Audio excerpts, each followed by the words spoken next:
देखिए नेक्स्ट में है हमारी factor proportion endowment theory. Factor proportion और एंडोरमेंट थ्योरी क्या कहती है कि ये थ्योरी किसने दी थी? हैकर ने 1990 और ओचिन ने 1933 में मिलकर इस थ्योरी को डेवलप किया था। मतलब काम तो 1993 9 में शुरू हो गया था, लेकिन कंप्लीटनेस कब आई थी? 1933 में आई थी।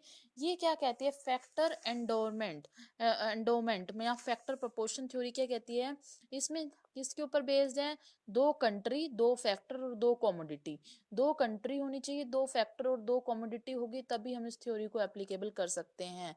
जो चीज या फैक्टर ज्यादा से ज्यादा है वो ज्यादा यूज करना चाहिए, तथा ऐसे गुड्स बनाने चाहिए जिनमें ऐसे फैक्टर यूज होते हो। जिन फैक्टर की कमी है उनको बाहर से इंपोर्ट करना चाहिए। जो फैक्टर इंडिया में बहुत ज्यादा है उनको ज्यादा से ज्यादा यूज करो, उसी चीज की प्रोडक्शन करो जो जिस चीज में वो फैक्टर यूज होते हो। इंडिया को लेबर इंटेंसिव गुड्स बनाने चाहिए और यूएसए को कैपिटल इंटेंसिव गुड्स बनाने चाहिए। इंडिया को लेबर इंटेंसिव, वही बात दोबारा से कर ली, लेबर इंटेंसिव गुड्स को एक्सपोर्ट करना चाहिए और इंपोर्ट कैपिटल इंटेंसिव गुड्स को करना चाहिए। Pattern of trade in determined by factor endowment rather than productivity. जितने जो फैक्टर हैं उसी के अकॉर्डिंग हमें प्रोडक्शन करनी है। ठीक है, ये पैराडॉक्स बाद में देखो इसमें पैराडॉक्स करवा देते हो। अब बताया ना एक्सेप्शन है। लियोन टिफ ने इसको एक पैराडॉक्स दिया है। इस थ्योरी को, फोर्थ थ्योरी जो मैंने पहले बताई है, उसको एनालिसिस किया गया यूएसए में। बट 1951 में लियोन टिफ ने देखा एक रिसर्च में, क्या यूएसए सच में लेबर इंटेंसिव गुड्स को इंपोर्ट कर रहा है और कैपिटल इंटेंसिव गुड्स को एक्सपोर्ट कर रहा है? बट यूएसए तो अपोजिट काम कर रहा था, लेबर इंटेंसिव गुड्स बना रहा था और कैपिटल इंटेंसिव तो क्या कर रहा था? इंपोर्ट कर रहा था। तो इसीलिए क्या है, इस चीज का एक्सेप्शन है। समझ में आई? नेक्स्ट है new factor proportion theory. New factor proportion theory क्या कहती है कि इसमें फोर्थ थ्योरी में ओनली फैक्टर की एबुडेंट, मतलब ज्यादा सरप्लस पर ध्यान दिया गया है, क्वालिटी पर ध्यान नहीं दिया। उन्होंने कहा कि जो भी फैक्टर ज्यादा हो उसकी प्रोडक्शन, उससे प्रोडक्शन बनाओ, ये नहीं देखो उसकी क्वालिटी अच्छी है या नहीं। ये थ्योरी कहती है कि फैक्टर की सरप्लस होना चाहिए, बट सफिशिएंट अच्छी क्वालिटी की होना, उस पर ध्यान नहीं दिया गया है। तो इसलिए इसमें कौन सी, इस थ्योरी, न्यू फैक्टर थ्योरी में क्वालिटी के ऊपर भी ध्यान दिया गया है। इसमें थ्री फैक्टर थ्योरी पर टू कंट्री पर ध्यान दिया गया है और टू कॉमोडिटी पर ध्यान दिया गया है। थ्री फैक्टर में कौन सा एडिशनल फैक्टर जोड़ दिया? क्वालिटी का वाला फैक्टर जोड़ दिया गया है। इसमें कौन कौन से थ्री फैक्टर जोड़े गए? स्किल्स होनी चाहिए, एजुकेशन होनी चाहिए, research and development, quality skills में ही आ जाएगी। इसमें थ्री फैक्टर्स पर ध्यान दिया गया। इसमें टू फैक्टर कौन से हैं?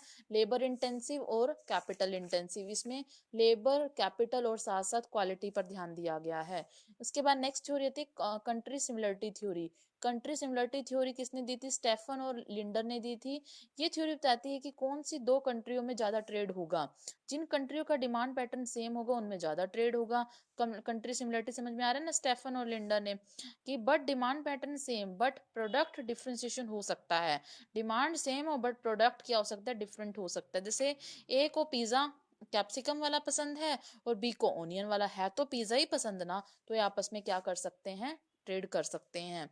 एट थ्योरी है द न्यू ट्रेड थ्योरी। इसको पाउल क्रूजमैन ने इंट्रोड्यूस करवाया था।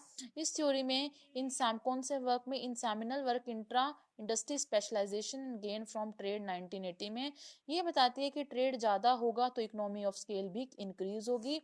अगर result decrease in unit cost, अगर ट्रेड ज्यादा होगा तो मतलब बचत ज्यादा होगी, बचत ज्यादा होगी तो कॉस्ट कम आ जाएगी, जिससे लार्ज प्रोडक्शन संभव हो पाएगा।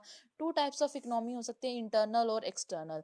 Internal economy of scale, two type की इकोनॉमी ऑफ स्केल हो सकते हैं। इंटरनल, इंटरनल में क्या है कि कुछ स्पेसिफिक फर्म को इसका बेनिफिट मिलेगा। एक्सटर्नल में सभी इंडस्ट्रीज, मतलब सभी फर्मों को इसका बेनिफिट मिलेगा।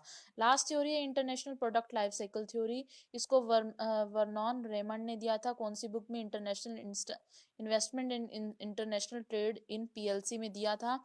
इसमें उसने कहा था कि मार्केट को शिफ्ट करके साथ साथ प्रोडक्शन की लोकेशन भी हम क्या कर सकते हैं? चेंज कर सकते हैं। प्रोडक्शन, अगर मार्केट हमने क्या की है, मतलब मार्केट को शिफ्ट किया। जैसे मैं आज पालिका बाजार में काम कर रही हूँ तो कल मुझे हुड्डा में काम करना चाहिए, तो इसके साथ साथ प्रोडक्शन की लोकेशन भी हम चेंज कर सकते हैं साइकिलर पैटर्न में बदल, मतलब घुमा घुमा के। जैसे आज हुड्डा गई, कल मॉडल टाउन चलेगी, परसों पालिका बाजार चलेगी।